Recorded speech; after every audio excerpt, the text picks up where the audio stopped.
Tonight's episode is brought to you by the Ozark Highlands Trail Association, Bendetti Optics, and you, our listeners. This trail winds along a scenic section of Cedar Creek.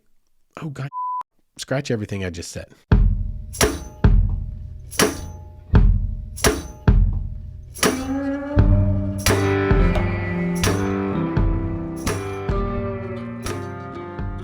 What is up, all of you wayward souls, and welcome back to the Wayward Stories podcast. Wayward Stories is the podcast where we tell the tales of our wanderings and our wonderings. I am so glad to be back here tonight in the studio with all of you. You have no idea. You really don't. This is the high point of my bi-weekly endeavors.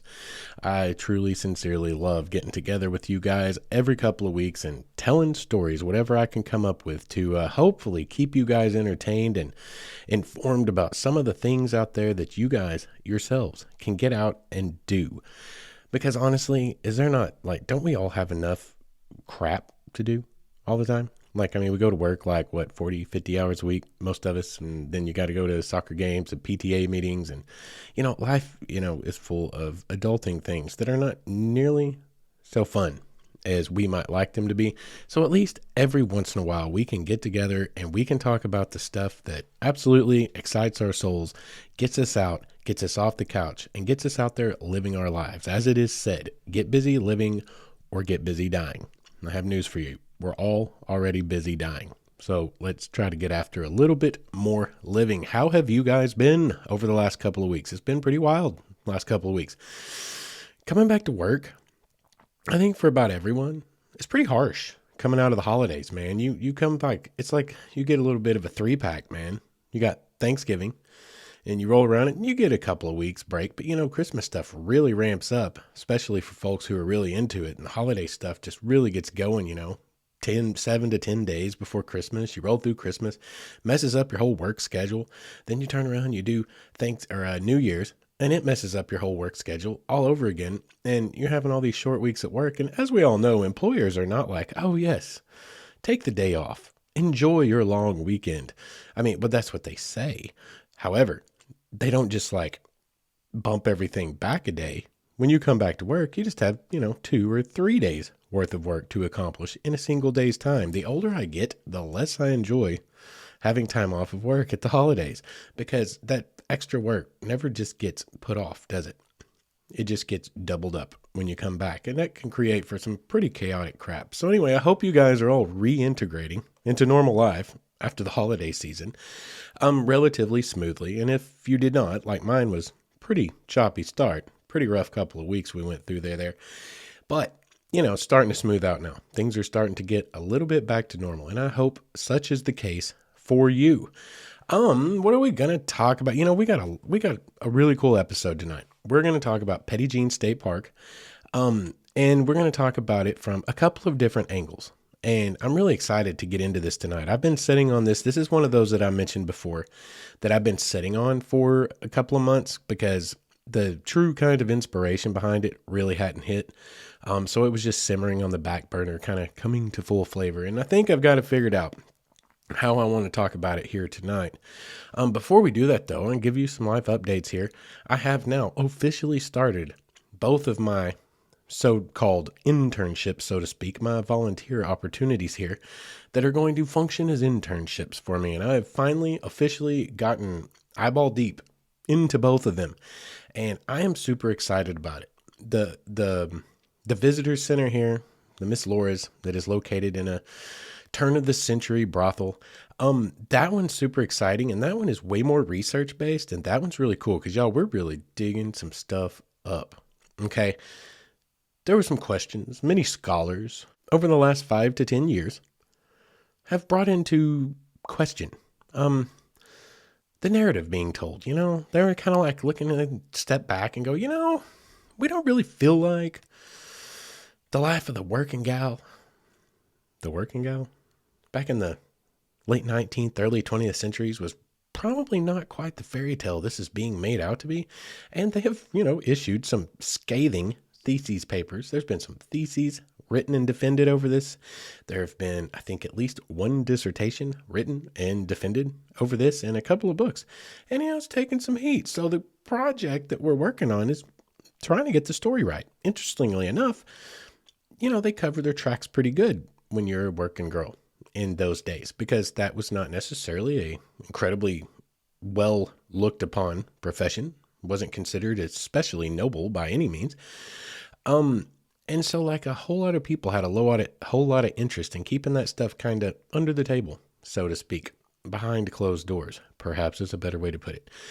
And so anyway, trying to dig into this, y'all, we're going down the genealogy road, trying to track people down. We're going through court records like this is Justin's wheelhouse. This is awesome. Anyway, that one is going super well. I'm super excited to be involved with that whole project. And I got started this weekend with the Fort Smith National Historic Site. And that one, y'all, that one, I am extremely excited. You want to talk about a big win for me? I've mentioned it earlier, but, just kind of catching you guys up. We are officially into it now, and I can't get enough of it. Absolutely cannot wait to get down there on my next free time and get further involved. This one is going to really, really take me places for my career. That's a good instinct. So anyway, I got to go down there, start getting my hands dirty, start learning some things from the people that are there and really getting into it. And just let me tell you something. That is how big of a nerd I am. I'm down there on my weekend off, spending all of the hours, and I am just giddy with the whole situation. For free. I'm working for free. It's volunteer work, baby. Sometimes you got to invest. I'm putting in a little bit of investment here. My capital investment is not in the form of funds, but in the form of, free labor. So I'm willing to do that. Sometimes you got to invest in your future, right? But just to give you an idea of how big of a nerd I am, it's exciting that this is such a big opportunity for me. But what is more exciting is the fact that I'm finally gaining access to put my grubby little paws and actually gain access to the things that I thought were always going to be behind those closed cases for me throughout my life. So loved history, but it was all something I could only stare at from a distance. I could only research as far as the everyday Joe. And suddenly I'm sitting here going, wait a second, you just started school, but simply the fact that you're in this program and you're reaching out to these places, you are already on the right track, and people are already taking you in under their wing and saying, let's get busy. Y'all, the door is opening, and I am beside myself. I am super excited. Anyway, we'll stop with that. We will move on. We'll get into tonight's episode so I can keep you guys here. I don't want you running off. I definitely don't want you going and writing bad reviews. All this guy does is housekeeping. Ain't nobody got time for that.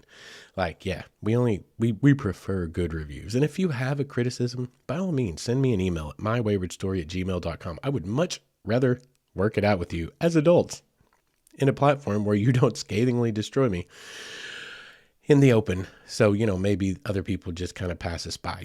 Give people a chance. Give people a chance to find out for themselves. And if I am really terrible, you know what? By all means, that's fair. That's fair. If I'm really terrible, go write a bad review. But I prefer good ones. And I prefer to work out bad reviews. Mono e mono. Or mono e womono. Whoever you are. Just send me an email. We'll talk about it. Anyway, let's get on into tonight's show. So we're going to talk about Petit Jean State Park. What has brought this up? I've gone to Petit Jean several times throughout my life. And a few times, here in recent years. But one brought it up to be kind of like, eventually it's one of those things. It was inevitable, right? We were going to have to get to it because it's an Arkansas State Park. I've been there. I do a lot of stuff. I cover a lot of Arkansas things right here in my home state. And, it needed to be done eventually. It was going to happen. But what is the impetus that brought this one to mind? Well, it's a pretty cool story.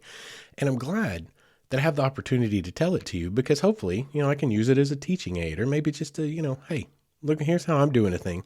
And maybe you can find some usefulness in it in your own life. So anyway, the context behind it, and we do have to give it a little bit of context for the story to make sense and why it's like this one was a big win for me as a daddy.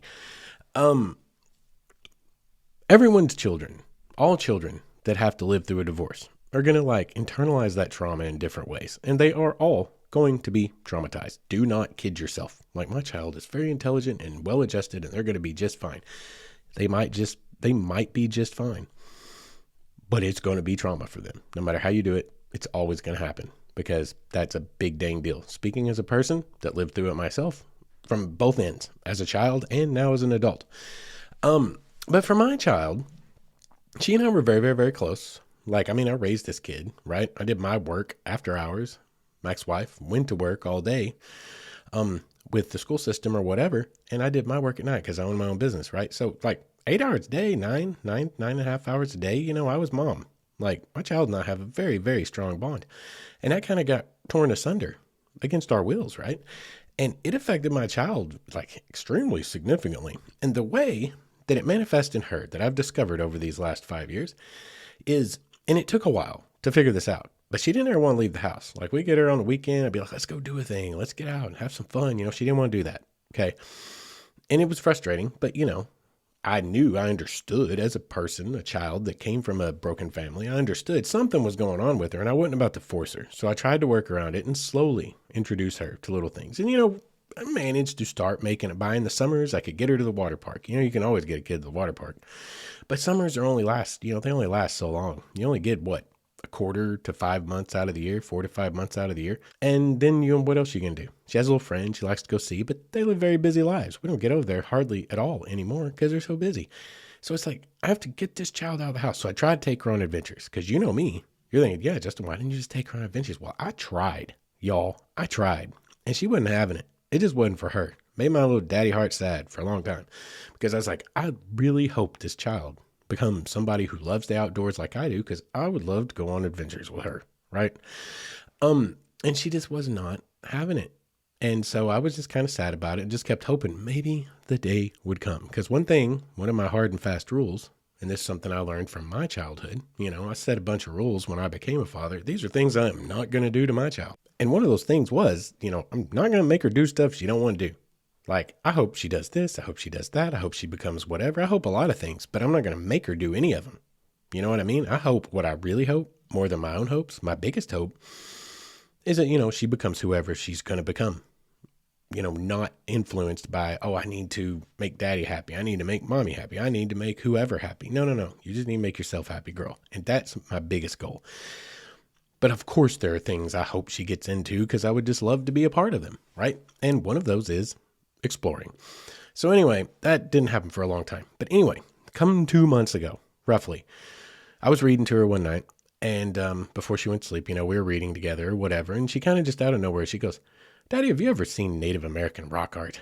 And I was like, well, yes, I have. And she was like, really? You know, it's kind of like Scooby-Doo. And I was like, yeah, I have. And she's like, where at? And I was like, well, let's see. Arizona, New Mexico, California, Mississippi, Indiana. And I'm going down the list. And then I was like, oh yeah, I'm right here in Arkansas. And she's like, here in Arkansas? And I was like, yeah, for sure. And she goes, will you take me to see it? Yeah, girl, I will. And for me, I was like, oh my, did the door just open? And so for the last 2 months or so, I've been taking this child on adventures, but it started with me taking her to Petit Jean State Park. And we're going to talk about the name in a minute. Petit Jean is how it's spoken colloquially, but it is not properly Petit Jean. But it started with Petit Jean, because at Petit Jean State Park, we have the Rock House Cave. And inside that cave is a collection of Native American rock art that dates to about 900 AD, during the Mississippian period.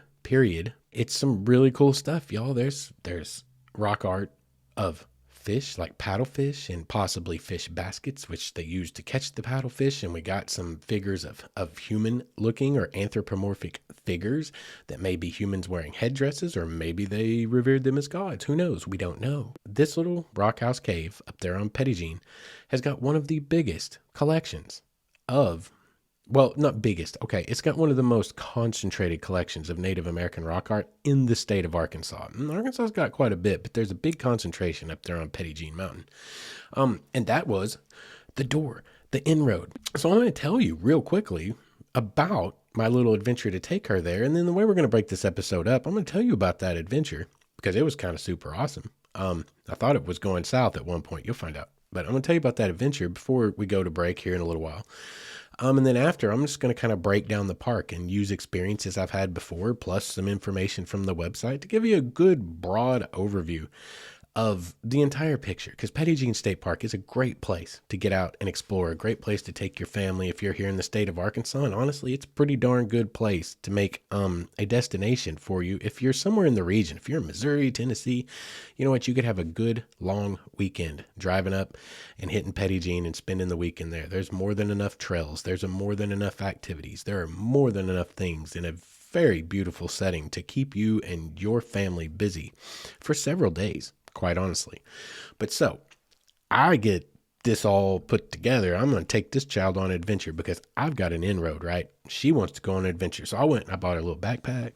I got like this journal, this leather journal. Okay, this is a part of the story is we watch these TV shows together, and in two of them, there are journals involved in them where the main little characters, they're animated cartoons or whatever, but the main characters have these journals that they're working with. Some of them they're writing in. One of them, it was a found journal. Man, for you guys out there, if you've ever seen Gravity Falls on Disney Plus, well, it's a kid's show, but it's like honestly one of my favorite shows in the whole world. Like, I love it. I love it. I love watching it with her. But the main characters, they have this journal that they found, and it kind of leads them on their adventures. And so this child has got this fantasy idea about these journals in her mind. And I was like, ooh, this is cool. We can make this a lot of fun. So I get online, and I find her a leather journal with aged, like weathered pages. They're like kind of got that brown old look. They're kind of aged pages. And of course it's a reproduction. I mean, it's like $20 on Amazon, whatever. But it's just super cool leather book. It's got like this piece of leather that you wrap it shut with. It's so cool. So I ordered that journal for her, right? Get it here and I show her and she was like, OMG, right? She was so excited about this journal. And I was like, now listen, we're going to go explore. We're going to go see this rock art. And now you've got a journal to record all of the cool stuff that we find when we go on an adventure like this. And she was like super psyched. So I got her a backpack, got her the journal, get her all this, just a few little things to kind of, got her some hiking boots. She was super psyched to have her own little hiking boots, man. They're too darn cute. They're just ridiculous looking. But we get her all set up to go on an adventure, right? And she is psyched about this. So the weekend rolls around, my weekend with her, and I'm like, we're going on an adventure. She was psyched all week. She couldn't quit talking about it. Her mama kept, telling me, she's like, this girl, you better take her on this. I was like, who said I wasn't going to? Like, we're going to do this. She's like, well, you better, because she's all about it. She keeps talking about it constantly. So I'm like super excited, right? Well, we load up and it's raining. But that's okay. We're going to do it anyway, right? I take the rain jackets. I bring all the things. And this turned into, I think, we honestly hit a point where I was like, oh gosh, I've either made a huge mistake and I've ruined this for the rest of my life, or she's going to feel like a badass adventurer when we're done.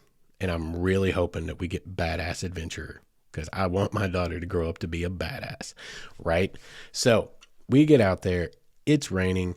And we set out first because I wanted to try, because it was like on and off rain. It was light rain, a lot of sprinkles and stuff. It was reasonable. I mean, it was cold, but it wasn't cold. It wasn't like miserable cold. It was like in the low 50s. It was super foggy. It was actually quite beautiful. You guys know how I enjoy weather. It was quite beautiful up there in the mountains with the fog, the steam rising off the mountains. Arkansas, the Ozarks, and anywhere up in this area, you can get very Smoky Mountain-esque, just like it does in Tennessee. And so it was quite beautiful. But we get up there, and she was kind of having misgivings, right? She said, I don't want to get out in the rain. I was like, come on, girl, we can do this. And it started out as kind of a light rain that was sort of intermittent. I was like, okay, I know the Rock House Cave Trail is the simplest, fastest trail that we have here, right? So I'm like, I'm going to save that for last. I want her to see Cedar Falls. If I can get her down this mountain to Cedar Falls, she's going to be in love.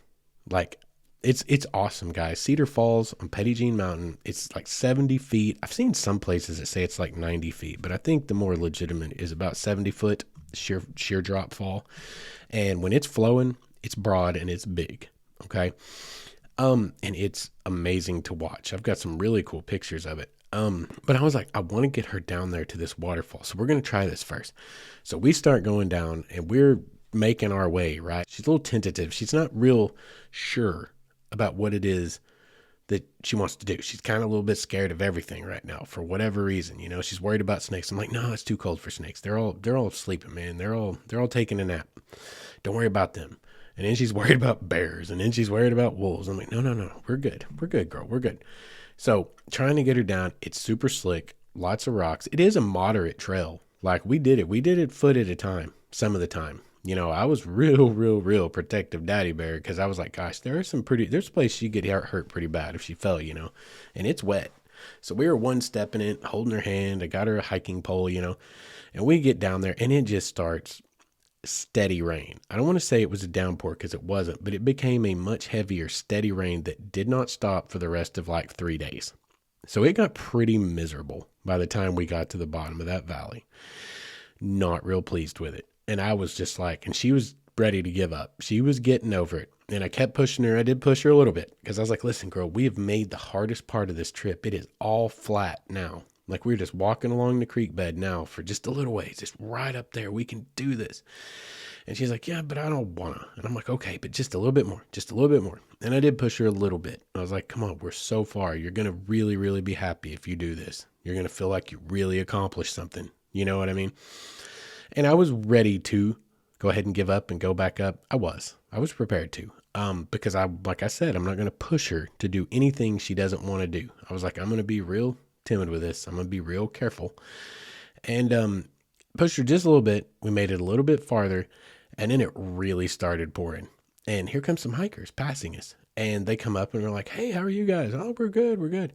It's like, how's the water flowing? Is it flowing at all? And they're like, yeah, it's not flowing even a little bit. And I was like, okay, that sucks, but it's also great because now I can let the child win. We can turn around. And she was like, yeah, daddy, if it's not flowing, we don't need to go see it. And I'm like, I'm with you, girl. It's fine. It's fine. There's no water flowing. We will turn around and go back. So we made it most of the way. We were soaking wet, head to toe. And we hike our way out. And like I said, if any of you have ever hiked Petit Jean, you know, it is a fairly steep, down to Cedar Falls and back out. It's steep. It very much is steep. It's a workout, you know, it's a moderate trail and there's some places that aren't so great, you know? But we got all the way down in almost to the waterfall, found out there was no water and she was done at that point with that hike. Right. So I get her and we start to go back out. We get back out, we get to the top, we get in the car. You know, I brought extra clothes. I knew it was going to be raining as I made sure and brought extra clothes and all that good stuff. Get her in the car, get her into dry clothes, get the heater going. We sit there, we eat our lunch. You know, we brought lunch, we made turkey sandwiches and we ate, like she ate puff corn and I had my Doritos and we sat there and enjoyed it. And I was like, I know that got kind of stinky. I was like, but don't you feel like you really accomplished something? And she was like, I really do. She's like, that was actually really cool. And I was like, huge sigh of relief inside, right? I was like, oh, thank God. So anyway, I was having trouble talking her into going down to the whole reason we came, right? The rock art. I was like, well, girl, listen, this is a super short hike. I know it's still raining. I know you just got dry. But we drove all the way down here like 2 hours and it's going to be like 2 hours home. It's most of our Saturday. We have got to go do it. I'm going to leave it up to you. I was like, if you really don't want to, I won't make you. We'll go home. No big deal. Okay. No harm, no foul. But I just want you to consider that we're already here and just think about it. It won't take us half an hour to hike down there and back. And then you're back in the warm car and you're dry again and we're on our way home and you've got to see what we came to see. So, you know, just make your decision wisely, but you get to choose. And she thought about it for a minute and then she kind of goes, let's go do it. And I was like, yeah, let's go do it. So we went over, we hiked down and it actually turned out to be really great. Yes, it was raining. Yes, we got wet again. But at this point, she'd kind of swapped gears. You know, she'd switched gears a little bit. You know, like when I was growing up, I was a boy, of course, but we were like, oh gosh, it's been raining for 2 days and it's muddy as hell outside. Let's go play football, right? Let's go get as dirty as possible. Let's go out there, see if we can't break a leg and add some blood to the mud, right? Like that's just how little boys think, I guess. But like, it excited me to hear her be like, find her little bit of, you know, stealing herself of like, you know what? I did that hike down to the waterfall and that was hard. This one's easy. It's just a little bit of rain. Let's do it. All right, let's go do it. So we went And we hiked down to the Rock House Cave. And it's a really cool hike. It's a super short hike, but that day it was especially cool because the rain had become so steady that all the little crevices, they have what they call the turtle rocks, okay? And it's a geologic formation. If you've ever been there, you know what I'm talking about. If you haven't been, you need to go see. But what it is, it's like these protrusions in the rock. And it has to do with the geology, the magma at the time of the creation of all this. But it's like swells in this solid bedrock rock face. And the way that they've kind of cracked along the backs and then weathered, it literally looks like turtle shells. They just look like huge turtle shells humped into the landscape, and they're big. Like you can climb up on top of them. They're as tall as your head is. Some of them are. So between all of these on this just solid bedrock face, there's all these channels that have been worn out over time by water flowing. And so all of these little channels were filled with water, and there were these tiny, tiny little rushing creeks going down everywhere. And we had the turtle rocks. She had so much fun, y'all, checking out the backs of these turtle rocks and taking pictures. She was cheesing. Y'all, she was cheesing with these pictures and just finally just gave up, started jumping around in the water. Her waterproof boots gave out long ago, right? And she's like, heck with it. Let's have some fun. And we get through the turtle rocks and we get down to the end and we hike into the cave. It's a super short, like a quarter of a mile hike, if even that. Take you like 5 minutes, especially when it's dry. You can just bang right down there, right? But we get down there and we get in the cave and we got our headlamps on and started shining them all over the roof. And she started seeing with those little eyes of hers, real, true, genuine Native American, indigenous rock art with her own eyes. Something that for whatever reason, I believe it was something that came up in class. I think I like her second grade teacher because this child is exposed to a lot of things that I am extremely happy that she is exposed to at this age. But for her to have had this kind of like mystical idea, think about this. You guys remember being a kid, right? Those little worlds we build in our head and our imaginations can run wild. And for whatever reason, the rock art had just been like, she was just like, wow, I want to see that. It enthralled her for some reason. And to be able to walk her into that cave, hand her a flashlight and say, turn this on and just start looking at the ceiling. And she starts looking around and all of a sudden there's a fish staring back at her and something that looks like a snake and something that looks like a human with a deer head on top of it. Like she was so excited. I mean, listening to her voice, right? You've ever heard your kid see something and just ooh and ah with wonder, right? That is a moment I will never forget. And I certainly hope it's one that she never forgets because I was like, I won one. Daddy scored. Daddy did a good thing. You know what I mean? Like, bam, makes you happy when you do something and you got it right for a change. You know what I mean? Most of us are stumbling through parenthood, performing foibles and follies, right? We're just trying to get it right and do it the best we can. And when you pull one off that hits home and you're like, yes, thank God I didn't screw this one up, right? She had a great time. She was so excited. We got all these cool pictures, and it gets better too because we took all the pictures, right? And I let her take a bunch of the pictures. I just give her my camera, right? I'm like, listen, just please don't drop this. Please. Go to town, girl. And she went and took all these pictures. We got to bring them home. We hiked out. We got in the car. She was super excited that she had got to see what she came to see. She was super excited that she overcame her adventure. But then we got to edit the pictures and make them real visible and email them to her second grade teacher so she could go into school and show all of her classmates the adventures she went on over the weekend. And she got to explain about the Mississippian-era Indians and when they were created around 900 AD. She got to tell them everything I could teach her about them and show them and explain, this looks like it's supposed to, we think it's a fish, we think this. She was just, it was a moment for this child. And it was so awesome because, like I said, there was a moment in the middle of that where we were down at the bottom of that damn hill on our way to Cedar Creek. And I knew that when we go out, whether that creek's flowing or not, when we go out, this child is already quite unhappy with me over being soaking wet, somewhat cold, and feeling scared of everything around her for whatever reason. I could have just lost her for good. I may have made a big mistake by pressing on with this rain. I was kicking myself in the butt, y'all. And I mean, I was really, really kicking myself in the butt hard. I was like, you screwed up, dude. You made a mistake. But on the way out, We get back in the car and she's settled in and she's nice and warm again. And she's writing in her journal, by the way. She wrote like 4 or 5 pages in there. She drew all the things we saw. She drew the rock art. She drew all these old buildings I kept pointing out to her that are up there on the mountain. By the time we got out of there, like she had this whole thing constructed. She was ready to go tell the world. And in her mind, she had literally just accomplished a thing. She had just become an adventurer. She went down a mountain in a rainstorm. She came back out that same mountain, huffing and wheezing and panting in a rainstorm. And then she still pressed on and found the ultimate goal of what she was after, to see Native American rock art with her own eyes. And that, y'all, was the beginning, hopefully, of a never-ending string of adventures, which we will talk about in future episodes. We've taken several since then, and we will continue to take them anywhere I can find to take them. We'll see how that goes. But anyway, that's how we come to pass that we're going to talk about Petit Jean tonight. We have hit our commercial break, so now you know the context. You know why we're going to talk about Petit Jean, what brought it to mind at least.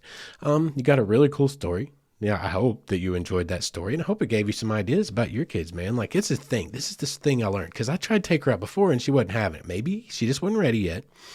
And you know what? I realized I went down that rabbit hole, and I never finished. I never came back around full circle. I was saying, divorce trauma presents different in everyone. What it came to pass to be that finally we figured out, when she was with me on our weekends, she didn't want to leave the house, because you know that whole old saying, time flies when you're having fun, right? Well, to her, what she was equating us going out of this house to do things with was our time passed faster. Like, it turns out that our time together is not just precious to me. It is also precious to her.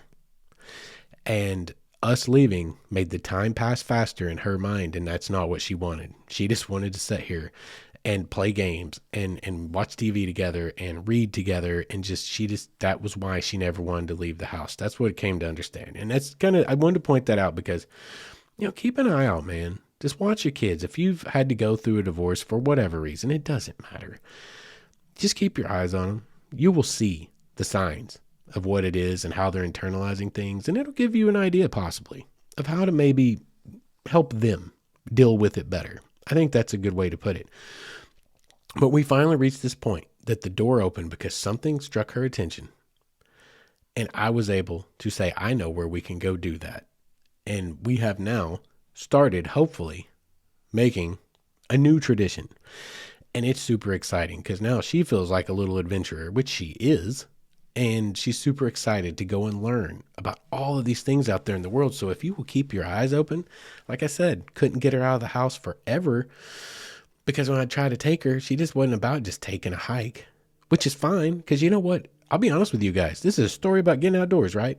But I'm not just necessarily about just taking a hike. Yeah, I like being outside, but I need a reason to be there. What drives me is experience, exploring. Why is it everything I talk to you guys about is some abandoned town, some abandoned mine, some abandoned tuberculosis asylum in New Mexico? Why is it always somewhere with a feature that is really interesting? Because what I'm interested in, yes, I love being outside, but what I'm interested in is not so much hiking down an established trail that everyone hikes that goes nowhere. I want to go see things.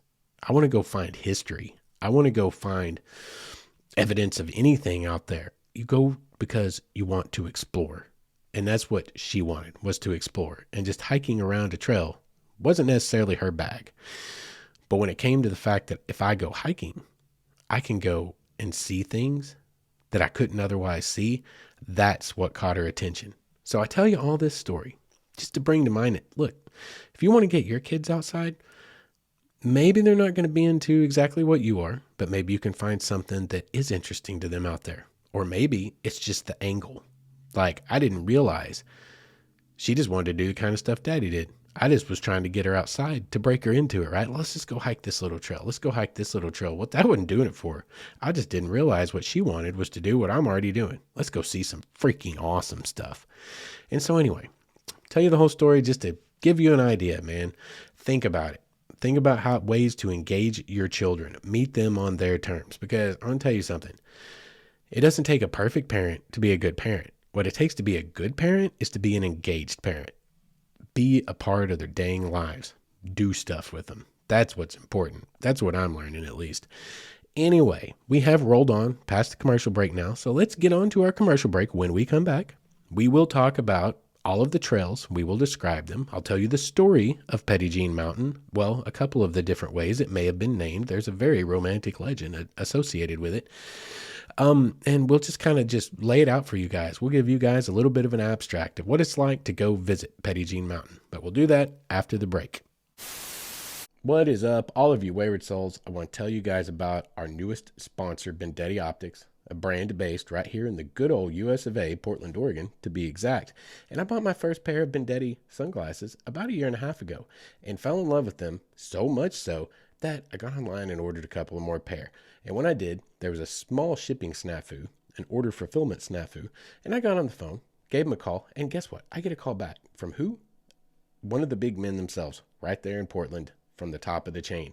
Have a great conversation, and we end up starting this great relationship we have. They more than made right the little snafu that occurred, and I am now a huge proponent of them because I can tell you from personal experience they are good people, and they're trying to compete with the big boys out there, coming in at a price point of about $40, but using the exact same frame material, TR90, and the same polarization process as the big guys. As it turns out, something I think we are already probably knew in our hearts, when you buy big name sunglasses, you're buying a big name, not necessarily any more quality than you can get somewhere else, like at Vendetti Optics. They have 29 different styles. They have multiple polarization options for whatever climate you happen to live in. And they back it up with like this lifetime guarantee that if your dog eats your sunglasses, it doesn't matter how you break them, send it back in with a check to cover shipping and handling and you're golden. You got a new pair on the way.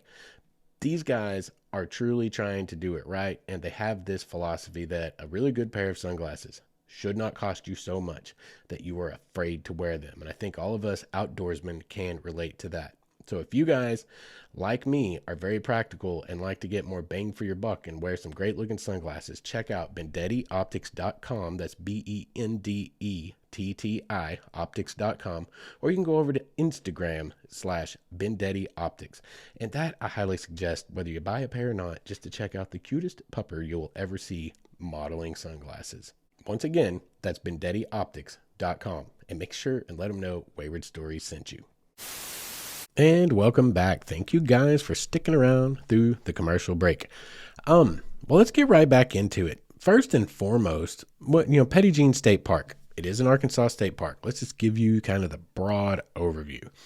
It rises, so on top of Petit Jean Mountain, and it rises about 1,000 feet above the Arkansas River Valley and the Petit Jean River Valley. Like the Petit Jean and the Arkansas converge just to the, I believe, I'm not going to say because I don't have the topo map right in front of me, but they converge right by the mountain.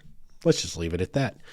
And it just kind of juts up out of the landscape, comes up out of the river valley and rises about 1,000 feet. It's got a very tabletop plateau-like top to it, which is awesome for us because that's where most of the awesomeness exists on Petit Jean Mountain. And it's not real big, y'all. It's like 5 miles, in length. It's not very wide. Like it's just kind of almost like a little mesa type of structure that pops up out of the river valley. It is so awesome up there that at one time it was put forth as a national park. Before it came a state park, it was put forth as a national park. And the only reason it didn't win approval as a national park, basically the gentleman that was handling this whole situation told the people who were the proponents of making it a national park, essentially, there's just not quite enough here, guys. It's not a big enough site for us to really consider a national park, but I suggest you put it forth to the Arkansas legislature as a state park, which they did and were promptly voted as a state park with no dissenting votes. It was a unanimous decision. It's a very, very beautiful place. As we're going to find out as I describe the mountain to you in further detail. It was improved during the Depression era by the Civilian Conservation Corps, the CCC. We have discussed the CCC previously, and we may, like I said, if that's another episode idea that I'm going to say is simmering on the back burner, because if I ever find the right angle, there's more than enough content to make an episode about the Civilian Conservation Corps, because any of you that are outdoors persons at all, you have run across and enjoyed the benefits of the work of the CCC at some point.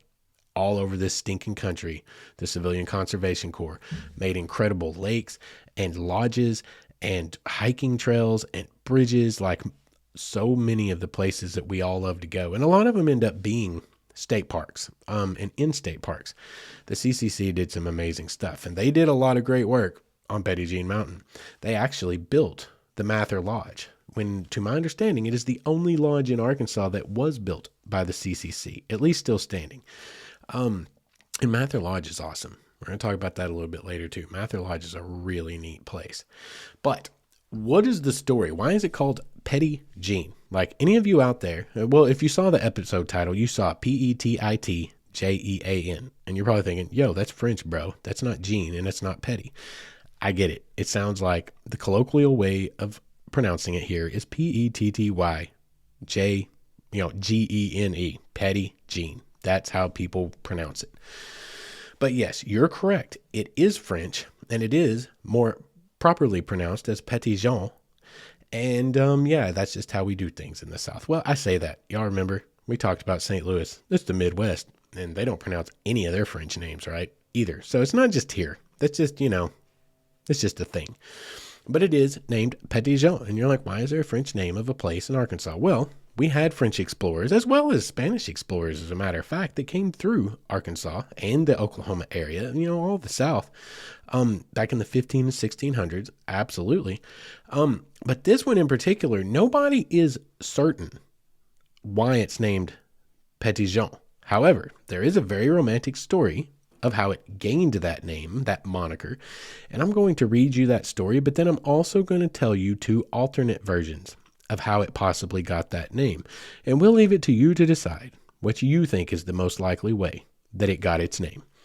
But here is, for your listening enjoyment, the legend of Petit Jean. In the 1700s, a young French nobleman, Chauvet, who lived during the period of the French exploration of the New World, requested permission to explore a part of the Louisiana Territory and for a grant to claim a part of the land. The king granted Chauvet's request. Chauvet was engaged to be married to a beautiful young girl from Paris, Adrienne Dumont. When told of his plans, she asked that they be married right away so she could accompany him. Thinking of the hardships and the dangers on the journey, Chauvet refused her request, telling her upon his return, if the country was good and safe, they would be married and go to the New World. Adrienne refused to accept his answer and disguised herself as a cabin boy and applied to the captain of Chauvet's ship for a position as a cabin boy, calling herself Jean. The girl must have been incredibly clever in her disguise, for it is said that not even Chauvet recognized her.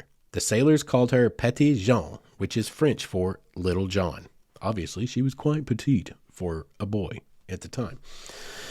The ocean was crossed in early spring. The vessel ascended the Mississippi River to the Arkansas River and to the foot of the mountain. The natives on the mountain came to the river and greeted Chauvet and invited the sailors to spend time on the mountain. Chauvet, Petit Jean, and the sailors spent the summer atop Petit Jean Mountain until fall approached and they began preparations for their voyage back to France. The ship was readied and boarded the evening before departure. That night, Petit Jean became ill with a sickness that was strange to Chauvet and his sailors. It was marked with fever, convulsions, delirium, and finally coma. Her condition was so grave at daylight that the departure was delayed. During the illness, Petit Jean's identity was, of course, discovered. The girl confessed her deception to Chauvet and begged his forgiveness. She requested that, if she died, to be carried back to the mountaintop that she had spent her last days on and be buried at a spot overlooking the river below. The Indians made a stretcher out of deerskins and bore her up the mountain, and at sundown she died. Many years later, a low mound of earth was found at the point we now call Petit Jean's grave. Her death, and the legend that followed, is said to give the mountain and the overlook an enchanting quality that draws visitors back again and again. That is the story of how Petit Jean Mountain got its name. Now, is there any truth to that? Who knows? What I can tell you is, according to the rangers at the site, that the point that is called the Petit Jean's grave indeed has no human remains within it. I do not know of what nature it was explored. I do not know if it was an excavation or a GPR situation, but I was informed the last time I was there, before I took my child anyway, the last time I was there by myself, that grave, or what was purported to be a grave, does indeed contain no human remains whatsoever. Now there are two other possible ways that this mountain got its name, and I'm going to tell you both of them, because this, to me, I'm an anthropologist. It's my podcast. I'm going to tell you. I don't care if you like it. There are two other ways that it possibly got its name. In 1819, Thomas Nuttall, which was a biologist, he made this huge trip across the country, and he wrote all his things. There's a whole book that I have on my shelf right now where he just made his way across Arkansas. It's a fascinating book. It's a great book. He was a biologist. He was exceedingly accurate and particular about his details and everything he recorded. He came through in 1819. And then there was Henry Dawes, the government surveyor, and then also the Arkansas Gazette in 1821, all listed it as Petit, Petit John, Petit John. Okay, that lends itself to a certain idea, doesn't it? Clearly how it was pronounced in the 1820s was Petit Jean. The J, the hard, yeah. So, we know how the pronunciation should have been. Now, it also could be Petit Jean, which is Jaune, and that means little yellow. Petit Jean, Jean, means little John. Petit Jean, Jaune, means little yellow. Well, there is an 1818 Quapaw Treaty map where the river was called the Little Yellow. Now, that being the Petit Jean River. Okay, it is yellow. When it's muddy and rainy, it's very yellow. I've seen it many times because my old delivery route for FedEx used to cross it about 100 times a day. So what we have here is two alternate possibilities for the name, it's actually a single. Yes, I'm sorry. A single alternate possibility for the naming of the river, thus the naming of the mountain, is it could have been French from the early French traders and trappers and explorers that came through the area. They may have named it the Little Yellow, Petit Jean, which got transliterated to Petit Jean, and then Petit John, and then it just became Petit Jean when they got the spelling correct. But point is, the two possibilities are the romantic version of the forbidden love taken across the sea, dressed as a man in disguise to be with her lover, or something very practical like that river is yellow and it is small. We shall call it the Little Yellow. You be the judge. One of them seems more likely to me. One of them is more romantic. It's up to you. Anyway, those are two possibilities for the naming of Petit Jean. And now you know why there are French names scattered all across Arkansas and Oklahoma as well. In Oklahoma, people from out of town, they never figure out how to spell Poto and Potois. We got the Sand Boys Mountains, y'all. No, it's Sans Bois, which means no trees. We got a bunch of French names in Oklahoma, bunch of French names in Arkansas. Now you know why. So anyway, hiking is the main thing that you are going to do at Petit Jean Mountain. There are a lot of things up there, y'all. Like I said, there's the Mountain Lodge or the Mather Lodge and all those things. But hiking is going to be your number one probably priority there because that is the most of what is available. And it has some amazing trails with some amazing sights to behold. So what I'm going to do here is I'm going to just tell you the main trails. I'm going to actually use the Petit Jean State Park trail map, and I'm going to read to you the state's descriptions of the trails, and I'll give you, whatever background I can from whenever I have hiked them, and kind of just give you an idea of what kind of hiking you can expect when you go to Petit Jean. That's what a lot of people do. The first one listed here is the Cedar Falls Trail. That is the one I took my child and basically, tortured all the way down and back with some cold wind and heavy rain. It's only a 2-mile hike, but is kind of listed as 2 hours. It's listed as difficulty strenuous. And yes, there's a good stretch of it that I would call strenuous. And there's not a lot of, it's a really well taken care of trail as far as it's well beaten, it's well marked, but it's not like a gravel path all the way down, y'all. Like there's a little bit of scrambling, almost scrambling. Let's call it almost scrambling. They've cut steps into rock. They've kind of worked rocks into place to make steps in places, but there's some places that you're kind of sort of climbing, up and down. When I say climbing, gosh, that's a little bit overblown. I'll put it to you this way. If you have small children, keep a very close eye on them. And if you have limited mobility, you might not try it. Okay, because there's some places that might be really, really tough for you to navigate if you have limited mobility in your legs, your hips, anything like that. There's some fairly tough places. But for the normal, average adult, healthy adult, totally doable. But it'll wind you.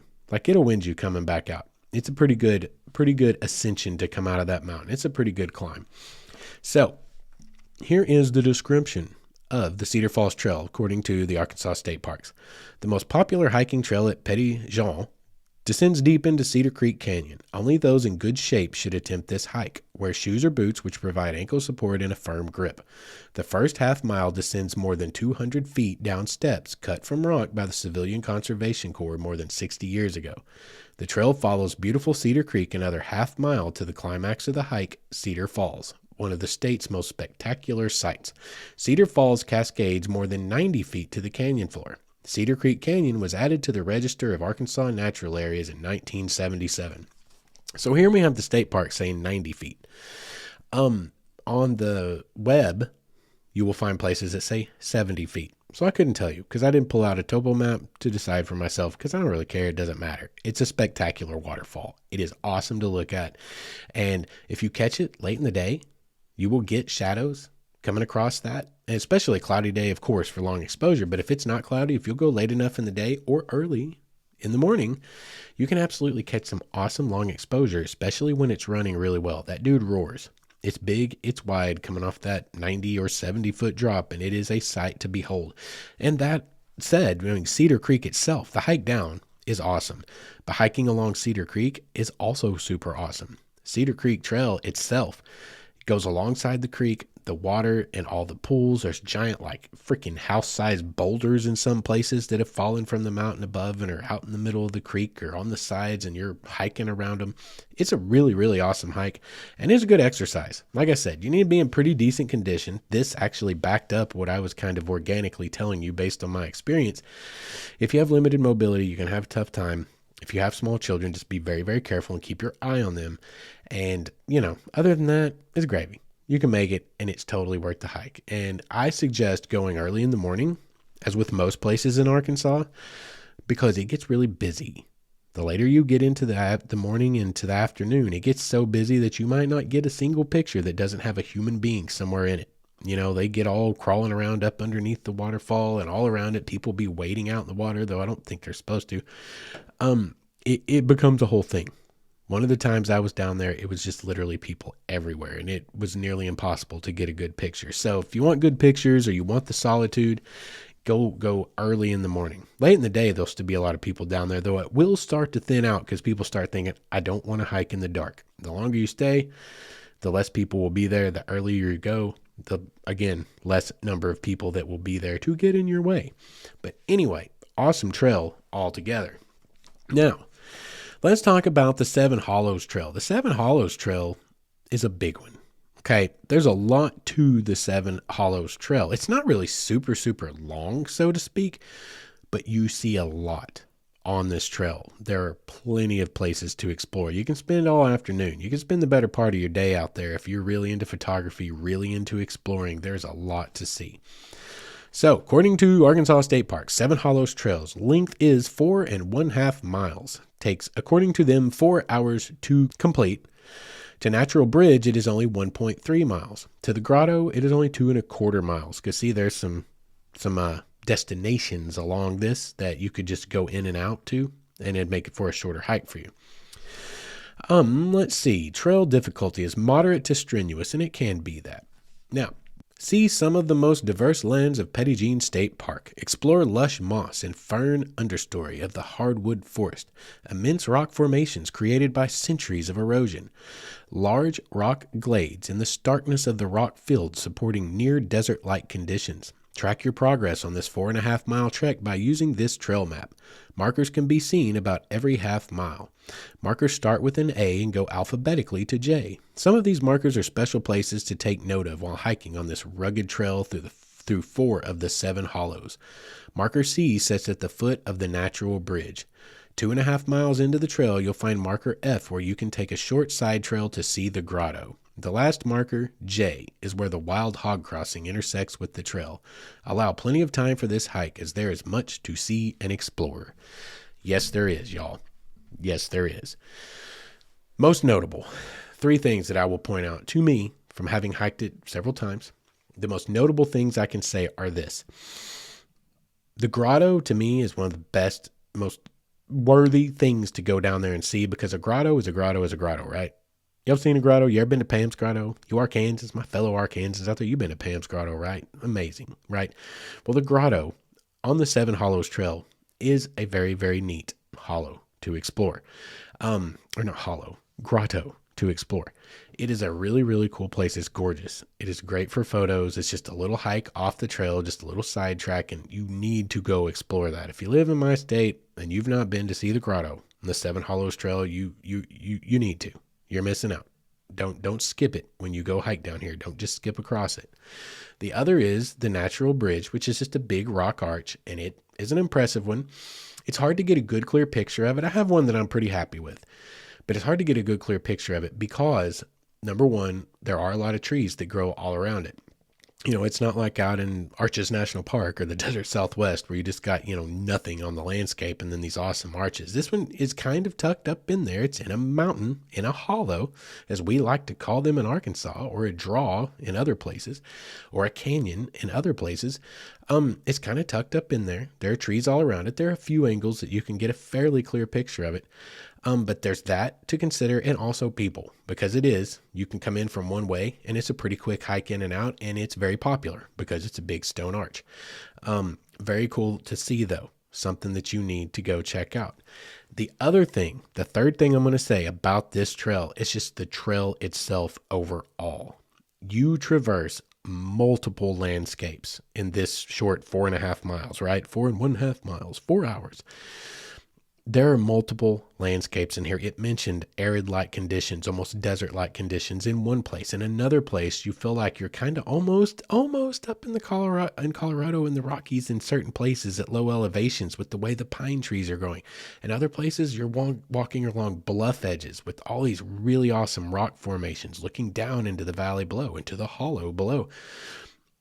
Do the whole hike and enjoy the whole hike, because you're going to see multiple sort of environments, almost tiny sub ecosystems within this 4.5 mile hike.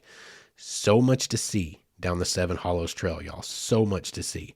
And it's a gorgeous hike. I've got a bunch of pictures. I've got a whole portfolio of pictures just out of the Seven Hollows Trail. Like, there's just multiple things. There's multiple photographic opportunities. It's a great hike.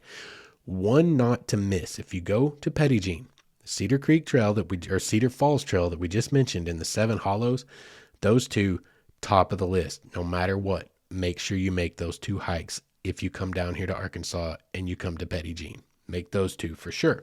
Now, the Cedar Creek Trail. This trail winds along a scenic section of Cedar Creek above Cedar Falls. It's constructed by the Civilian Conservation Corps in the early 1930s, and this trail's rock steps and bluffs create a few difficult hiking spots. The Rocky Mountain stream, high bluffs, and thick vegetation make Cedar Creek Trail perfect for experiencing local bird and plant life.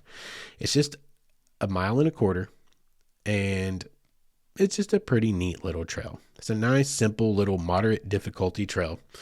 And it's pretty. Like the CCC, all the rock work the CCC did, it's a fun little trail to do, and it's a great trail if you are of, say, more limited mobility. It is a moderately strenuous, but it's a shorter trail, a much shorter trail. You can really take your time, see some of the natural beauty on top of Petit Jean Mountain, but not be so far down the mountain and 200 feet below where you started. It's not that terrible of a trail. Something that's really well suited to take the kids on, and if you have more limited mobility.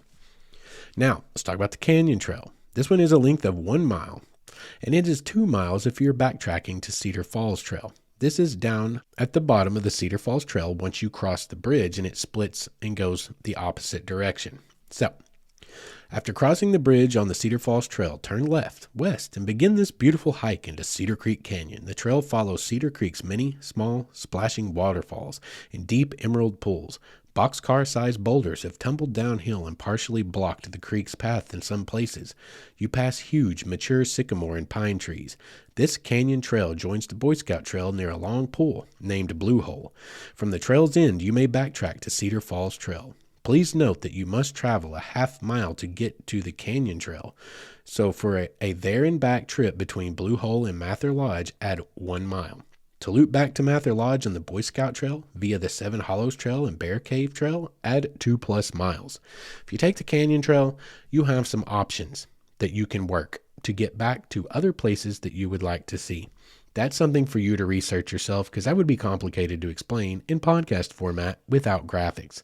So I just suggest you look into that. But Cedar Creek Canyon Trail, the canyon trail is beautiful. And it connects to, what did we say here? I don't want to say that wrong. I've done this before, but you start talking on a podcast, y'all, and you start putting all the facts and things out there and they get all jumbled in your mind. I say things wrong all the time, and you guys never hesitate to let me know about it, by the way. But yeah, you can use the trail between Blue Hole and Mather Lodge. You can loop back on the Boy Scout Trail via the Seven Hollows Trail and the Bear Cave Trail. So there's multiple options here. So look into that for yourself. Now, the Winthrop P. Rockefeller Boy Scout Trail. This is a biggie. It's 12 miles. It's 8 hours. It's moderate to strenuous. And it's all there, y'all. Let me just tell you from experience. It's all there. It's a lot of miles. That's the biggest thing, is it's a lot of miles, and it can be quite strenuous in places. But we'll just let the state tell you about it. The Winthrop P. Rockefeller Boy Scout Trail touches and connects all of the trails previously discussed and follows large portions of some of them. On this trail, pass through many of the diverse plant and animal habitats of Petit Jean Mountain, from the lush vegetation of Cedar Creek Canyon to the desert-like conditions of Seven Hollows.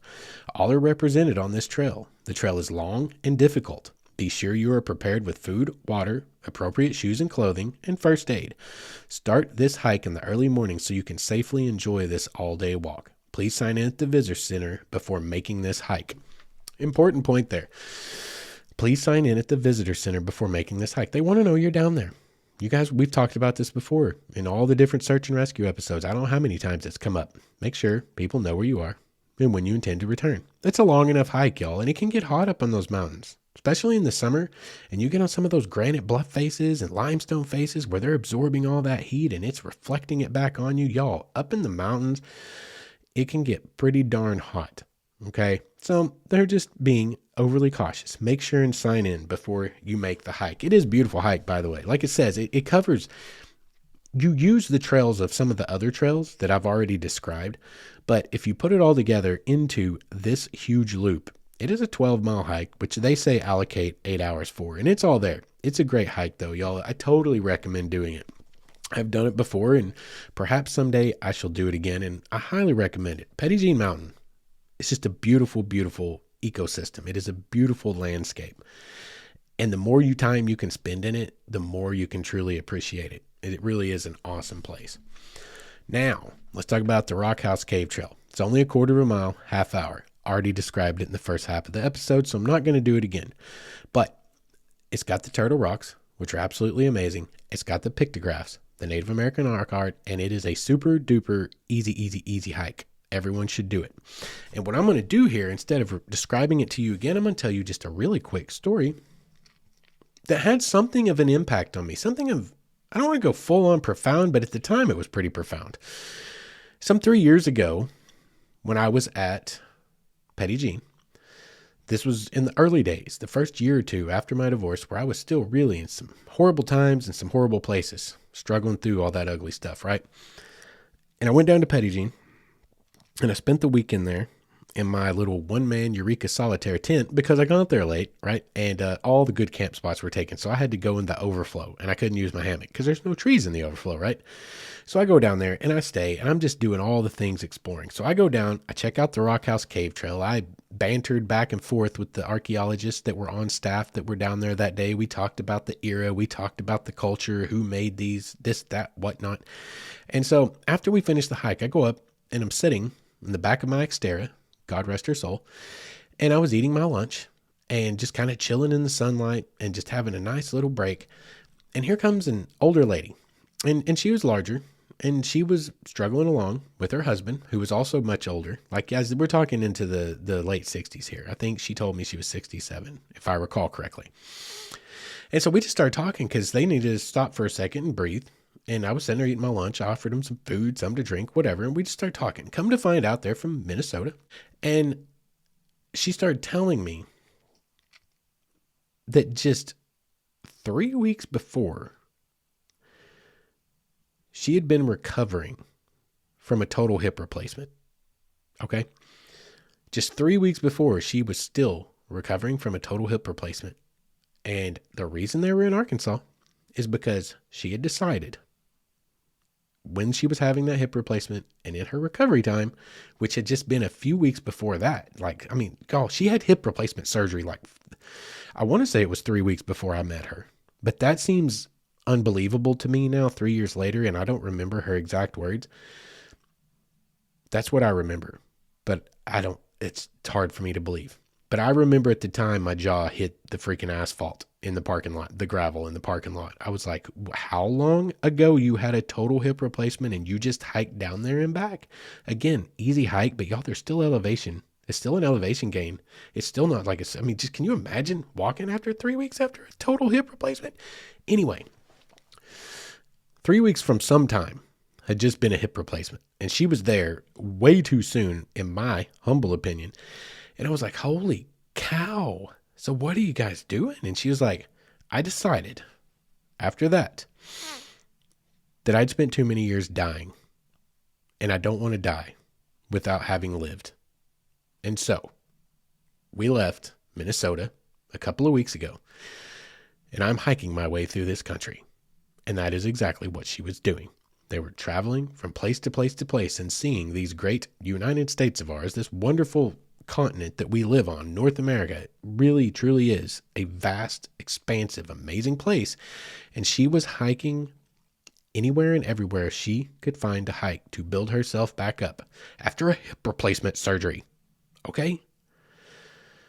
Y'all, I could have a paper cut and maybe not feel like going on a hike someday. This woman had a hip replacement surgery and was like, that's it. Y'all had a profound impact on me, especially in my journey to make this podcast.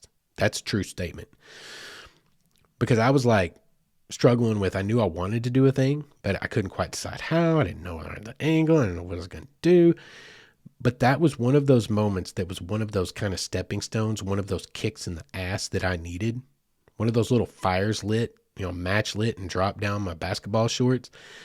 I was like, oh my God, she is speaking truth. That is facts. Those are facts right there. That woman just dropped knowledge on me. She decided she didn't want to die as she lived, and she just put it to task, and she's going to change it. Somebody hiking on a totally replaced hip 3 to 6 weeks after it was replaced, that's mind-blowing, and that right there is determination. That is something that just profoundly affected me, and it was important in motivating me to do these little sissy weasel things that I was putting off for whatever reason. I was sitting around whining, not wanting to do it, and I wanted to tell you that story because I just wanted to remind you, sometimes it could be way worse. And sometimes maybe it takes way worse to motivate us to get out there and do the things we want to do, to maybe wake us up to the realities of what life is and how fast it goes, and just decide that we don't want to regret things when it finally comes time to say bye-bye. So anyway, I just thought that was a profound story, and I wanted to share it with you. But let's move on, because there's only 2 more trails to talk about here, and I will tell you about the other amenities of the park in a pretty quick fashion, and we'll wrap up tonight's show. The Bear Cave Trail is a 1/4 mile. It's a half-hour walk, and it's an easy trail. You can visit Bear Cave, walk under, around, and through and over with care gigantic rocks. Although there is no true cave, the huge rocks form a number of rock shelters and narrow passageways. According to legend, the last bear killed on Petit Jean Mountain was in this area. The cathedral of rock running down the center of the trail loop is believed to have been cut by Cedar Creek long, long ago. The passageway is called the Eye of the Needle. When you wander through these fragile sandstone monoliths and imagine the tremendous forces of wind and water that caused what you see today. A lot of awesome geology to see. on the Bear Cave Trail. You should go check it out. And the park interpreters will tell you the story of the Bear Cave Trail. You just kind of have to keep an eye out for when they're going to do an interpretive hike. It's gorgeous, great photographic opportunity, super easy hike, a great one for the kids, a great one for those with mobility issues. And just so you know, because many of you have heard of the Eye of the Needle in the Ozarks, this is not that Eye of the Needle. Okay, the Eye of the Needle that's super famous in the Ozarks, like don't come to Petit Jean thinking you're going to see that Eye of the Needle, because it ain't it. It ain't it. The one that's so famous is a much tougher hike to get to, I assure you. This one is just, again, a small passageway that they all get named. The Eye of the Needle, right? Okay. Final trail. CCC hike and bike trail. Length 1 3/4 miles. Difficulty easy. This is an asphalt paved trail connecting Mather Lodge to the park campgrounds. It's named in honor of the Civilian Conservation Corps who constructed Mather Lodge and other structures that the trail passes. The winding trail offers access to Cedar Falls Overlook, the Cedar Creek Trailhead, and the Pioneer Cabin, the park swimming pool, tennis courts, and the visitor center. This trail offers a safe and scenic alternative to traveling along Highway 154 while walking or cycling. Note, this trail allows e-bikes, but no other motorized vehicles. Trail motto, use good trail manners. Okay, so that's just basically a trail that is paved that connects all the fun things that are on top of the mountain that are not the hikes. You heard it mentioned. There are swimming pools. There are tennis courts. There is the visitor center is really cool. Let's talk about Mather Lodge real quick. Mather Lodge is beautiful. Okay. They make awesome food in the restaurant there. You can get a really good dinner at Mather Lodge. And if you sit on the western face of Mather Lodge in the dining area, looking out the window toward the sunset, you shall not be disappointed. You will not be disappointed. When I was there, and plus Mather Lodge itself, it's just beautiful, okay? It's just this old stonework. It's the CCC, right? It's old stonework lodge. It is absolutely gorgeous structure. It is super. I've never stayed there in the lodge portion, but I've been in there. I've eaten dinner in the restaurant. Gorgeous place. Absolutely historically significant. Really cool to check out. An awesome place to eat dinner and watch the sunset. When I was there, I took some pictures of the sunset from outside Mather Lodge. Right there, looking down the valley that runs off to the east. It's a perfect overlook to watch the sunset. And I got a couple of sunset photos that were so good that they made the front page of the Arkansas State Park's website the very next day. And the next morning, as a matter of fact, after I had dinner there, I went back and I stayed in my tent in the little campground, my little overflow area. I went up first thing in the morning to the east end of the mountain to the sunrise overlook. Just FYI, you guys will get one of the best pictures of a sunrise you will ever get anywhere is on the overlook at the end of Petit Jean Mountain looking east. The Arkansas River snakes by in a serpentine manner below you. The fields and the valleys stretch off into the distance and the sun rises, and it is just an absolutely magical picture to take if there are no clouds in the sky. That picture, along with my picture of Cedar Falls, long exposure that day from that trip, also made the front page of the state park's website. So there is awesome opportunities for photography up there on the mountain. You got sunrises, you got sunsets, you got multiple waterfalls, you have a grotto, you've got multiple little sub ecosystems from arid desert-like conditions all the way down to the gorgeous Cedar Creek flowing through the valley. Photography is awesome. And also camping can be really awesome. They've got some really, really cool camping sites up there, guys. Just don't do like I did and go by the seat of your pants at the last minute. Make sure and reserve a spot ahead of time, especially if you're like me and love to hammock camp. If you want to get a place with trees where you can hang your hammock, or you just want to get a place with trees because trees are awesome and everyone loves trees, right? The overflow area was not so hot, okay? But it served my purposes while I was there. It got me out, got me down there. It was great. But anyway, y'all really, there's probably a few things I missed here and there, but I think I hit all the high points of Petit Jean State Park right here in Arkansas. It is one of my most favorite Arkansas state parks. It really is. Y'all, it's got a lot going on. And you just heard about really most of the high points, and you heard about what brought it up for tonight, and a story that I was happy to be able to tell because it just made my little daddy heart happy to finally find something to motivate my child and get her adventurous, imaginative juices flowing and want to get her out there to explore. And it was so much fun. It was great. If you guys love history, if you guys love just being out in nature, and like I said, photography, there's birding, there's all kinds of wildlife on the mountain. Petit Jean State Park is a great adventure, a weekend adventure, even a long weekend adventure. Something you guys out there should all check out. But let's go ahead and wrap up tonight's episode. If you guys are enjoying the show, if you've enjoyed the past shows, please go to your podcast player of choice wherever you are listening to this and rate, review, and subscribe. If you would do all three of those things, you would help us such a great deal, especially those ratings and reviews. And share us in your Facebook groups. If you hear an episode that you just really, really like and you're like, yo, I love Buffalo River. I got this cool Buffalo River page, or I'm down on Caddo Lake. I mean, these people love hearing this guy talk about his experience down here. Please share it in there. You can share it in podcast format. You can share it in YouTube format. This drops in both places. You guys help me out significantly when you do that. And every time you do, I am so appreciative, and I send vibes out into the universe for whoever the heck you are that, thanks. I really do appreciate it. If you want to get in touch with me, I almost missed it. If you want to get in touch with me, mywaywardstory@gmail.com, or go to the website, waywardstories.com, and you can get access to anything and everything that we ever have going on over there, and you can contact me through that website as well. Well, let's not belabor this any further. Let's wrap it up and get us on down the road for a couple of weeks until we meet again. Until we do, you guys get out there, find something fun to do with yourselves, and don't forget to be good to each other.